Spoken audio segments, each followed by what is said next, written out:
Hi there, this is Tor Lacey. Let's talk about some of the major geological and biological events of the Proterozoic Eon. We'll touch on the locations of land masses and their interactions, the ice ages that happened during the Proterozoic, the oxygenating of the oceans and atmosphere, and what life was doing during this time. The Proterozoic spans from 2.5 billion years ago to 541 million years ago, comprising nearly 2 billion years, or roughly 43% of Earth's history.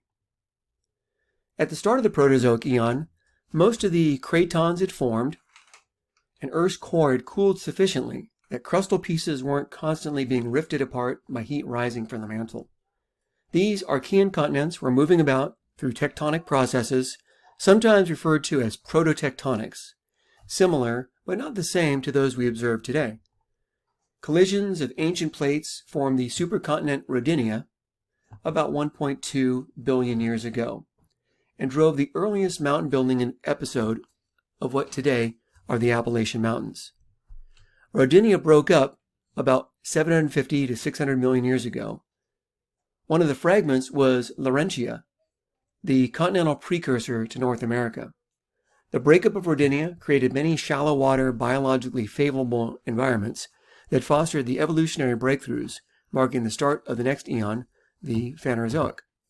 This event may also signal the start of modern plate tectonics.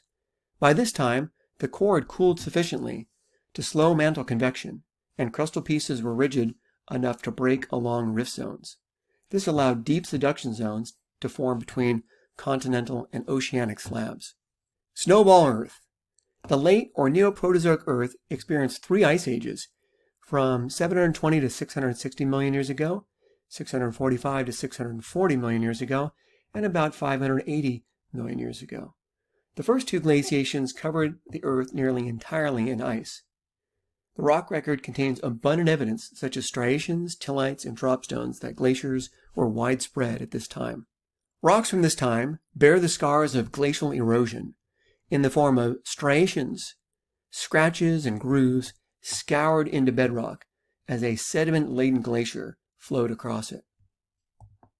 Tillite, or lithified glacial till, from 720 to 660, 645 to 640, and 580 million years ago, are found throughout the world.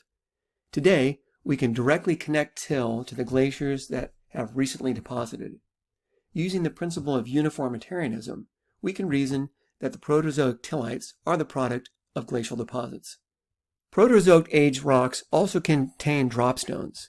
These are out-of-place pebbles, cobbles, and even boulders found within fine-grained deep-water strata. The only realistic mechanism for these anomalous deposits are icebergs, which acts as rafts for the coarse-grained sediment, transporting them far offshore before melting and depositing the coarse till in deep-water marine sediments.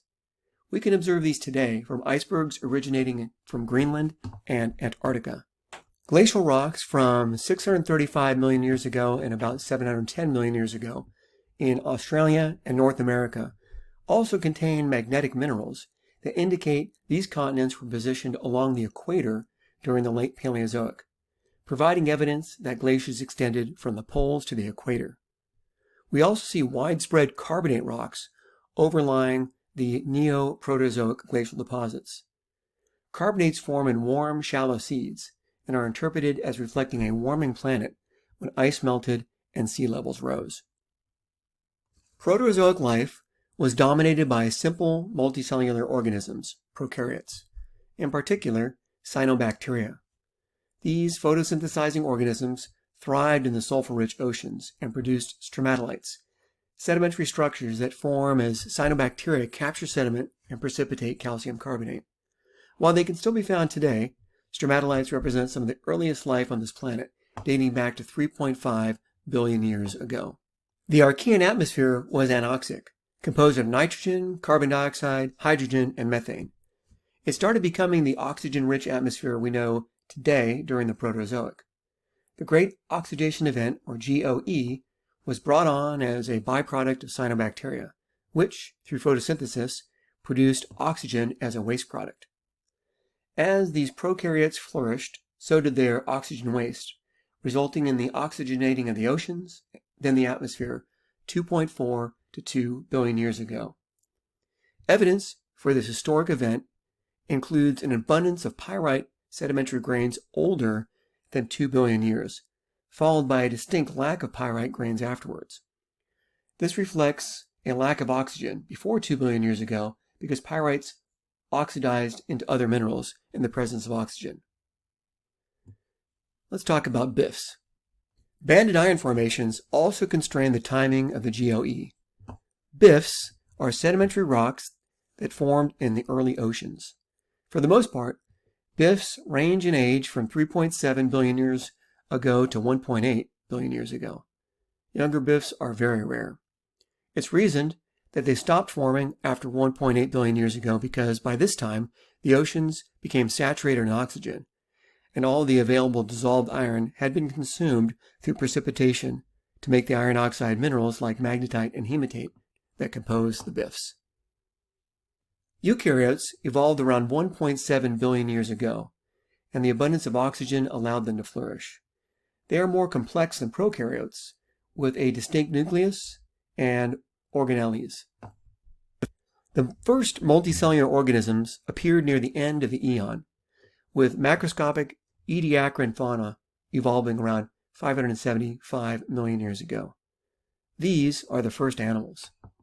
In summary, cratons were established by the early Proterozoic, but the modern continents were not yet fully formed. The supercontinent Rodinia broke apart, resulting in the predecessor to North America, Laurentia, and likely the start of modern plate tectonics. Snowball Earth refers to 2 or 3 ice age events of such magnitude that the Earth was shrouded in ice and may have looked like a giant snowball from outer space. Cyanobacteria polluted the oceans and the atmosphere with oxygen, leading to the Great Oxidation Event and the proliferation of eukaryotes. Multicellular organisms and ediacaran fauna evolved into the first macroscopic animals near the end of this longest eon. Thanks for listening.